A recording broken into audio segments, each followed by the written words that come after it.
Welcome. I'm Bjorn with Verizon. We're here to talk about 5G. I work in Verizon's CTO office. As you know, Verizon is investing a lot into 5G. I have spent the last 6 or 7 years on identity, working actively in the Open IAM Foundation and the Open Identity Exchange, as well as in IETF.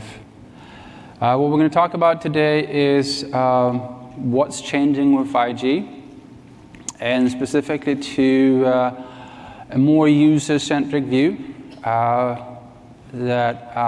is a change in direction from previous generation wireless system. So we're going to start asking why, what, and how we're doing this. I want to clarify that this is still in development. So what we're going to cover is what led up to this change, what has been done, and how this is going to be implemented based on the building blocks that we know today. So back in February 21st of this year, the Verizon executive managers had a investor conference to talk about Verizon in general, but specifically about 5G. And they presented this 5G currency pie chart. And just to educate the investors community about what is changing with 5G and why is it a big deal. So they had these 8 currencies, and I thought for those not familiar with 5G, I thought maybe that would be a good start to introduce what is 5G and why does it matter. So the first 2 currencies are peak data rate and mobility. So in 4G, we're talking about 4 megabits. We're now going to gigabit speeds. The data volume, instead of talking about gigabits per square kilometer, we're now talking about terabits per square kilometers. The next 2 currencies are mobility and connected devices. So in terms of mobility, today 4G can support 250 kilometers per hour to maintain the signal-to-noise ratio for high speed. In 5G, now we're talking about 500 kilometers per hour. And so what does that mean? That means high-speed trains, among other things. In terms of connected devices, so in 4G, we can support up to about 100,000 per square kilometer of connected devices. In 5G, we're talking about 1 million. What is that? Well, that's connected IoT devices with high penetration. The next 2 currencies serves the prominent energy efficiency. So today, Verizon takes about several weeks to months to deploy a new service or functionality in our network. In 5G, the benchmark is 90 days for a new functionality in our network. Energy efficiency, because of improvements to the RF channel, we're now going to consume 10% of the energy that we do today for 4G, with all the enhancements that we're still talking about. So a significant reduction of energy consumption. And again, talking about IoT devices and smaller items. The last 2 currencies are latency and reliability. So we're going from 3 to 4 nines to 5 nines of reliability in 5G. And latencies from 100 milliseconds to 1 to 2 milliseconds, depending on the speed. So there's a significant change in terms of what we can do with 5G.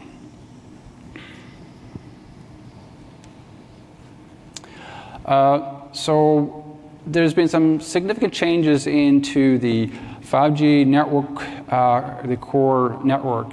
And I thought I'd cover some of the key principles and concepts that are changing, leading up to what this actually means to the main topic of this presentation. So with 5G, it is now more of a service-based interaction.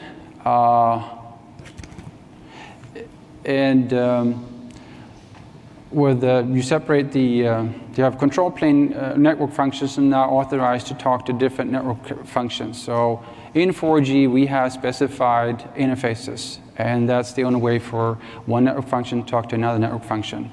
That is changing and is now more service-based. We also separation the control plane from the user plane so that it's more scalable and flexible to deploy. So control plane is signaling, user plane is traffic. So now we can start separating how we deploy and how we scale those different components of the network. And finally, we're modularizing the functions to enable more of a flexible deployment through something that we called network slicing, and also support capability exposure to third parties. So network slicing is a concept where you actually take a piece of the network and you dedicate it to a service or for an entity. So today, we can dedicate certain servers to a company for a virtual private network. In a 5G, we can virtually assign a network function and capacity for a service like public safety, or a entire network slice for dedicated entire network to a company that they would use. So what is this service-based architecture? So as I said, today we have interfaces. So they define interfaces and messages between two network functions. In this 5G service architecture, those are just exposing capability through a interface that any network function can call on in this architecture. So we're now moving away from specific interfaces to just exposing capabilities. Now that is specifically important too in terms of a network slice. I can define a network slice for a set of function, pieces of my network, or a dedicated function itself for a specific purpose. It gives you a lot of flexibility the way you deploy and design a 5G network.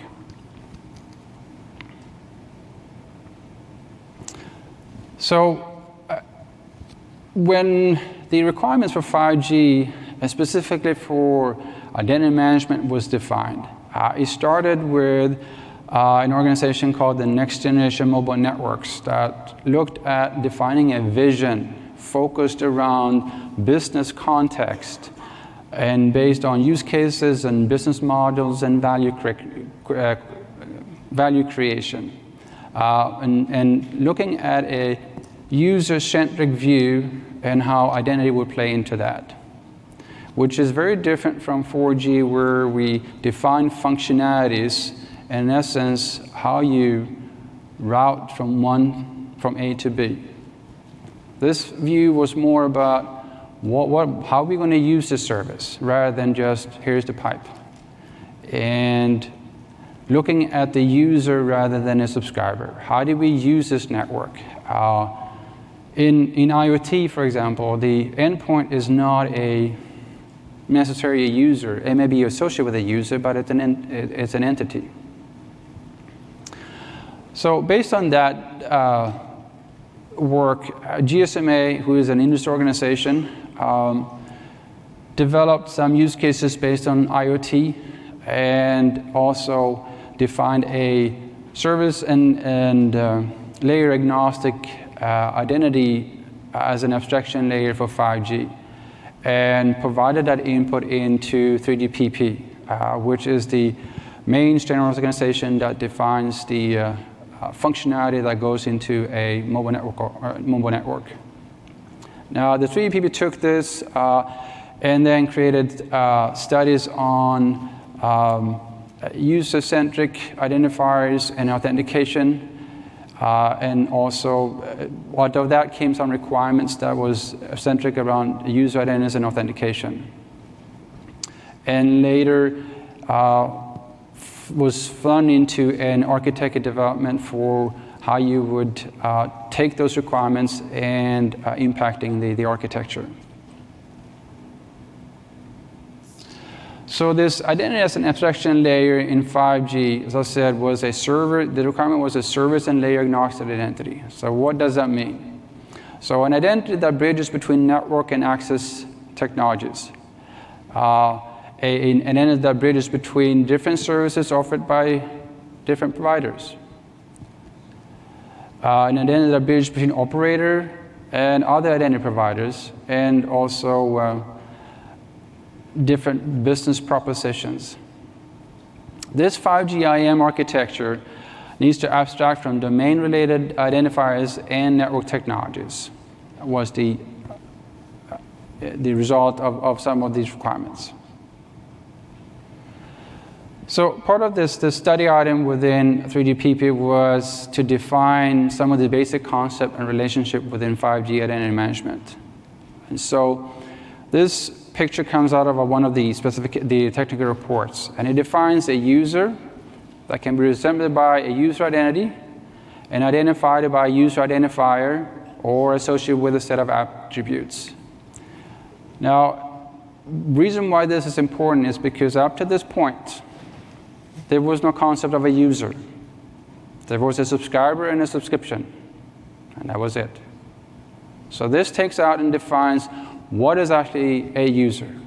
So you all have cell phones, and in that you have a small card that is you get in order to have credentials that you use, that the device used to authenticate to a network. Those are subscription identity module, and that's what we had up to this point. So this defines the user and how it relates to the identifiers and attributes.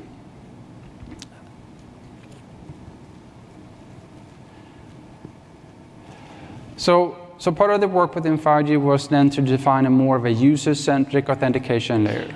And so this authentication layer should exist on top of the existing subscription authentication. So it doesn't replace the subscription authentication. It should support various authentication mechanisms and interactions with external authentication systems.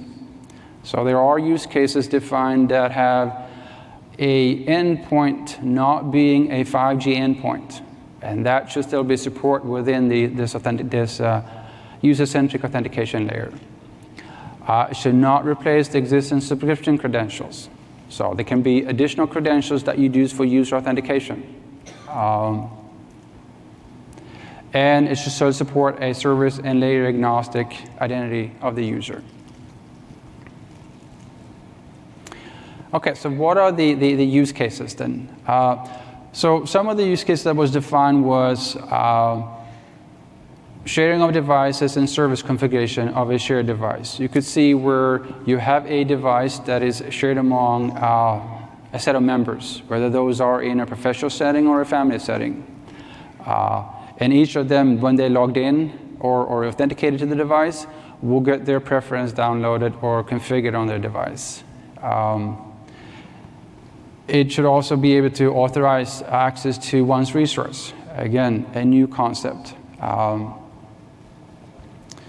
We had different use cases related to multi-network connection. So industrial factory automation was one of the use cases where 5G could connect multiple industry facilities, but within the facility, you would have a non-5G communication. So you could have a supervisor having control over the machines within the factory, and the way that you authenticate within that factory is outside of 5G. But the way these factories are connected are through 5G. So for example, you would place an order for a new car, and it involves 5 different manufacturing facilities in different countries.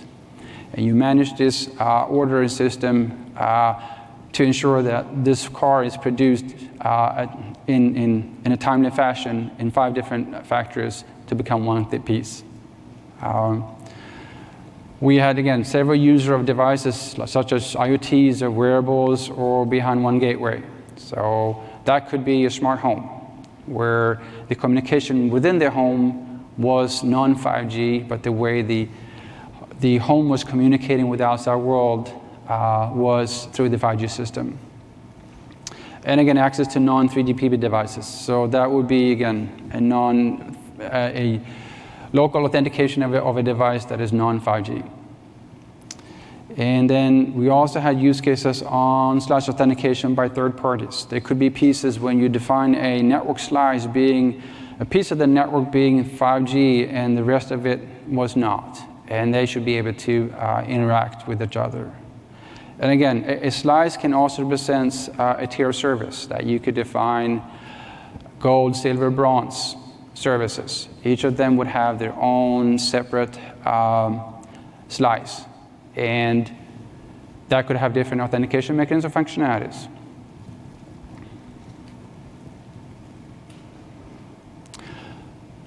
So in addition,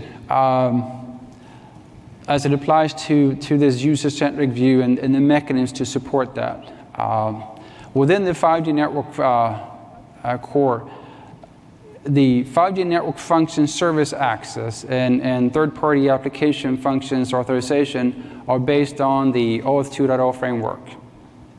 So the way a network function would interact with another network function through this service-based architecture is that you have to have a valid access token in order to talk to it. That has been defined within the 5G core. And in addition, identity management and user authentication has already been defined within 3GPP for mission-critical services, and is based on OpenID Connect and OAuth 2.0. So mission-critical services is for public safety and emergency. So there's a specific set of specification defined for those two types of services. And in order to get access to those domains, you have to do a user authentication. And what has been defined is an OpenID Connect profile for that specific use case.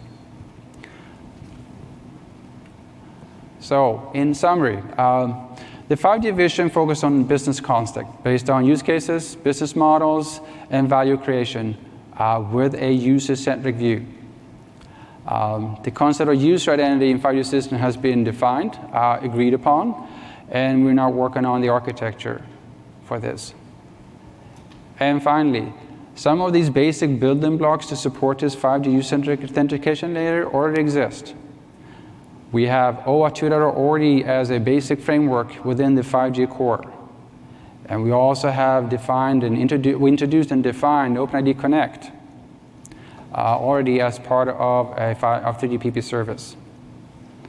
So some of these building blocks already exist. And as we develop this functionality or this architecture, they will surely be used.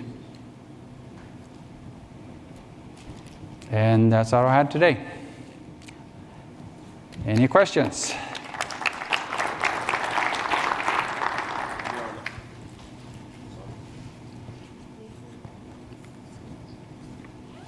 There's no lights on it.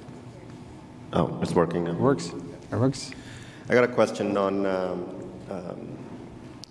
how do you see devices to say update, because if they're going to have some kind of stack on them, and they probably will have at some point some kind of upgrade on the security stack.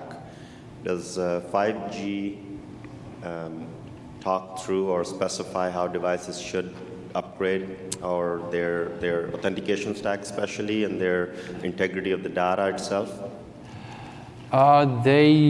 Up to this point, they do not. However, there's been study items within the security group to define threat scenarios for specifically for IoT devices. And there are already OMA specifications for how you would update a IoT type of device. So mainly what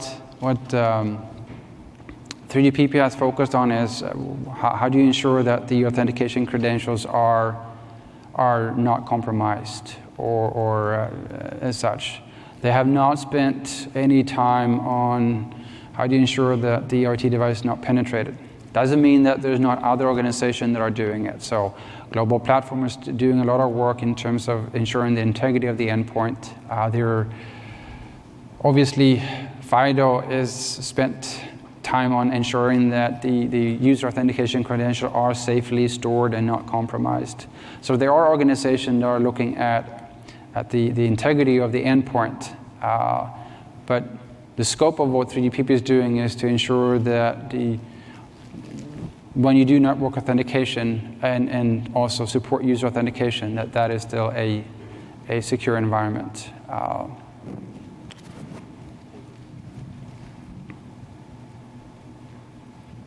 I'm not sure if my scenario is valid here, but if in the case that your partner network that does not support 5G, right? So in this case, do you require your partner network also support like OAuth, OpenID Connect, these protocols?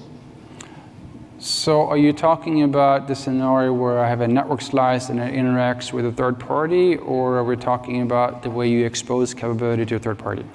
For example, if some area, if you go some other countries that does not have Verizon, but you guys do partner with that network, right? So there's two things. One is if you have there's a concept of a security gateway defined within 3GPP, and so the way you would interact with an entity outside of the network slice, or the way you expose to a third party, is through the security gateway, and it's more than a firewall. It's actually a security gateway that has more than a firewall capability. The specifications specifies that you should do before two network functions talk to each other, and even before an application function outside, when you expose capability, talk to each other, you have to do mutual authentication. It talks about your options to do it, but before the network function would accept an access token from another network function, you have to perform mutual authentication, and you can do that in different ways. To what extent does your implementation that you explained for 5G support the Project Verify mobile authentication task force that would expose identity up to the application level for application developers on mobile devices? So what we're doing with 5G is transparent to Project Verify. It's the easy way to do. If you want to know more about Project Verify, 9:30 tomorrow. We're going to talk about the architecture of Project Verify and some of the key components. But for 5G, it is totally transparent. Are there some overlapping functionality? Yes, there is. But it's an overlay over what 5G can support, so, or designed to do.